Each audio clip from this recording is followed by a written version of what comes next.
Hi everyone, hope you are doing well from wherever you're watching this channel, depending on your time zone. Now finally, the president has prevailed on the price of Unga, and as we are speaking now, the packet of Unga 2 kg is going for 100. We have seen how Kenyans have rushed to Naivas and all those other supermarkets to buy their own stock. And as we are speaking now, even some shelves are empty. And there is a question President Uhuru Kenyatta asked yesterday. Why is it that when we are just nearing to an election, the price of Unga will always go up? Is there by chance how politics is playing into this issue? That's the question the president asked. And this question has caused big problem also from the UDA side, if you look on how they are responding to that question. This is what the president asked. If it is not a coincidence that every election attracts high price of Unga, then we must question the role played by the political class and the millers. That was the question President Uhuru Kenyatta asked. But Rigathi Gachagua and Ndindi Nyoro have come out to respond to President Uhuru Kenyatta. And according to Ndindi Nyoro is saying that usitupigie kelele kwa sababu wakati ulikuwa unapandisha bei ya unga haukutuuliza. Kwa hivyo wakati unateremsha hiyo bei ya unga usituulize. So that is the response from Ndindi Nyoro. Same thing to Rigathi Gachagua. They are trying to put the blame on President Uhuru Kenyatta. Though in one way, what the president is asking is genuine. Listen to Ndindi Nyoro and Rigathi Gachagua shortly. And after this, we just want to go deeper to understand really why is it that sometimes the price of Unga will always go up and the basic commodity during an election. Tumesikia umeangusha unga lakini umepiga makelele. Tafadhali rais usipigie sisi makelele. Ukipandisha unga huko uliza sisi. Mlipandisha bei na mzee akitendawili. Saa hii umepunguza unga, hatuna shukrani kwako kwa sababu hatukukuambia upandishe. Tungetaka kukuambia leo mchana, sisi watu ya Mount Kenya, sisi ni watu werevu. Hata ukipunguza bei ya unga, hatuwezi chagua mzee ya kusimia. Na tunakuuliza siku ya leo, tafadhali unga kabla mshikane na hiyo mzee ilikuwa 95 shillings. Tunasema unga irudi pahali ilikuwa kabla ya salamu. Ya pili, maisha ilikuwa chini. Mheshimiwa Rais, rudisha bei ya mafuta kwenye ilikuwa kabla msaidimiane na huyo mzee. Bei ya chumvi rudisha pale pale. Bei ya maziwa rudisha pale pale. Mumeharibu uchumi na huyo mzee. All we are asking, and it's not a favor, is that you give us an economy that was there before mzee wa kitendawili musalimiane. Now, during the deputy presidential debate, there's a question they asked Rigathi Gachagua. How do you raise your campaign funds? Same thing they asked to Mother Karua. And this is how Rigathi Gachagua responded to that question. You all are traversing the country with choppers and legions of teams. How do you finance your campaign, Honorable Gachagua? How much does it cost? Pardon? How much does it cost to finance your campaign? Pardon? How much does it cost to finance your campaign? Oh, the sound is not working here. Sorry. I can't hear you properly. I apologize for that. Yeah. How much does it cost to finance your campaign? Well, it's difficult because we don't have a centralized command. Our campaign, we are raising funds from people, and mostly is in materials, is in donations in terms of choppers, in terms of vehicles, in terms of fuel, in terms of personnel. And really, what you need in terms of cash is not much. This campaign of Kenya Kwanza is bottom-up driven. A lot of hustlers have taken time to give their all in terms of time, in terms of materials, in terms of support in kind. There isn't much about cash. So it's very difficult at this stage to quantify and say this is the amount that we are going to use for this campaign. What I know is that in the next 1 week or so, we'll now be talking about real figures, because we have to mobilize agents, we have to mobilize vehicles, we have to get people to protect the vote. Those people need to be given allowances. That is when now we will come to the cost of the real campaign. Now, despite the crisis in Russia that is costing so many things in this country, making the price of basic commodity going up, there are also other issues that is playing into this issue of hiking the price of Unga. And that's what we want to look into. But before we go deep into that, just a quick request. You might be watching this channel, but you're not yet subscribed. So my humble request, please consider subscribing so that another time, once we release a video like this one, you will always get notified.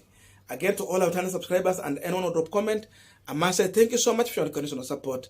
Again, I'm requesting you to give this video a thumbs up so that YouTube can recommend our videos to more viewers. Back to our discussion. Now, it is not only in this year 2022, while facing an election, we are having high price of Unga. For those who can remember, in 2017, when we were just heading to the general election, the price of Unga shooted from 90 shillings to 170. And that became a campaign tool for NASA against UHURU KENYATTA and William Ruto. Of course, people were buying into this. And President UHURU KENYATTA prevailed upon that price. They reduced the price from 170 back to 90 shillings. There was no war in Russia. We do not have this kind of things we are having as of now. Now we are in 2022, where we understand that the entire world is facing crisis because of the war people are going through in Russia. This also has cost to some extent. But still, even if there was no those issues, the price of Unga was not going to remain maybe 100 there. Still, it was going to go high. The question President UHURU KENYATTA is asking is a genuine question. And Rigathi, Gachagua Ndindi Nyoro are just making noise for political purpose. That's the truth. They're playing politics into this issue. But the truth of the matter, Rigathi Gachagua answered the question that President UHURU KENYATTA is asking here.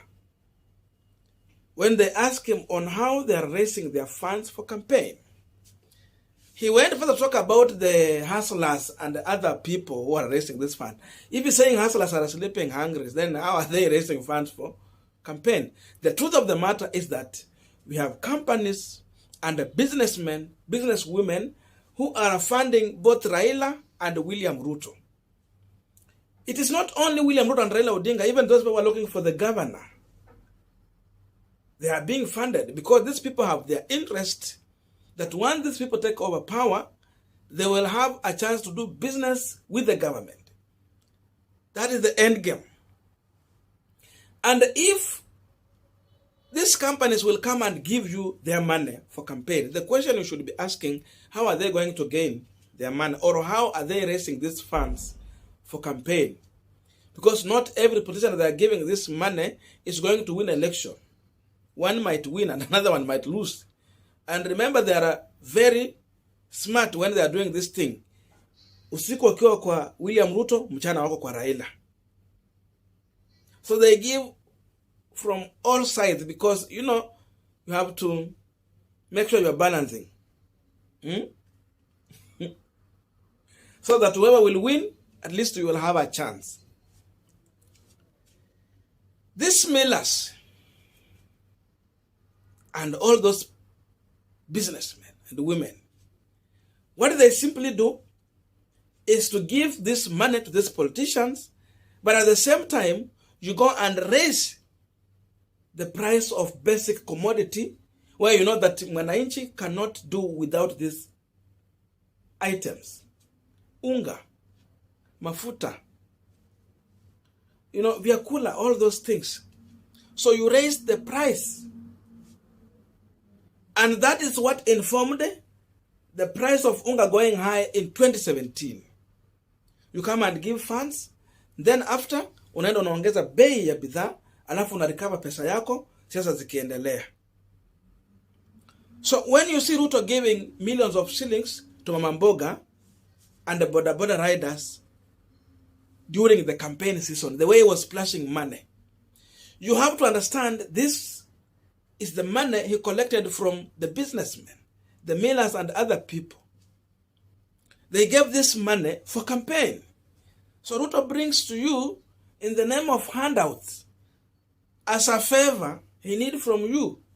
It's like he's coming to solve your problem with handouts, which cannot happen indeed. That's what has caused, to some extent, the bay of Unga and this other commodity to go up. Because businessmen want to recover their money. They will never go for a loss. They will increase the price of basic commodities so that they can recover the money that they have given to this politician.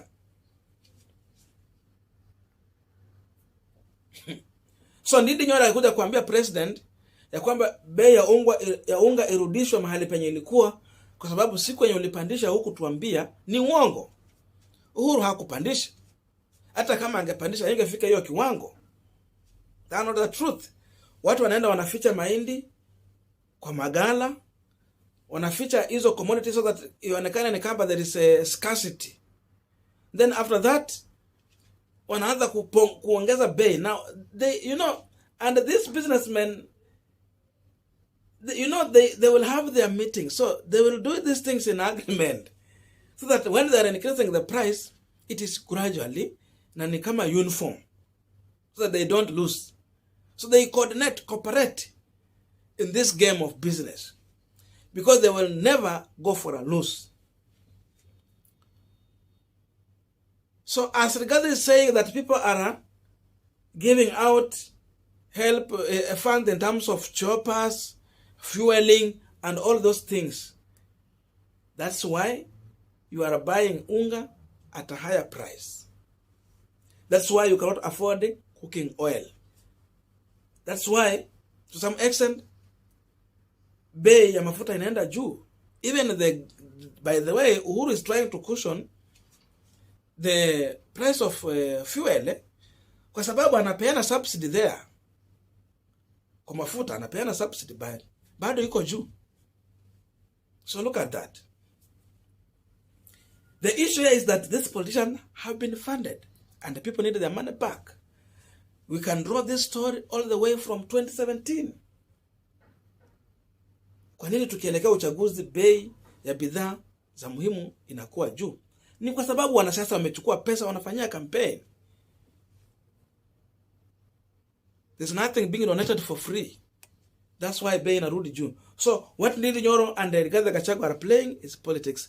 But it's good we can tell them and we can refer to the history. That's why these people hate history. They don't want to be reminded because they know they will caught up in the history. That's my view. I don't know what to think about this, but let us meet in the comment section to have a continuation of this conversation. Thank you so much for listening to me.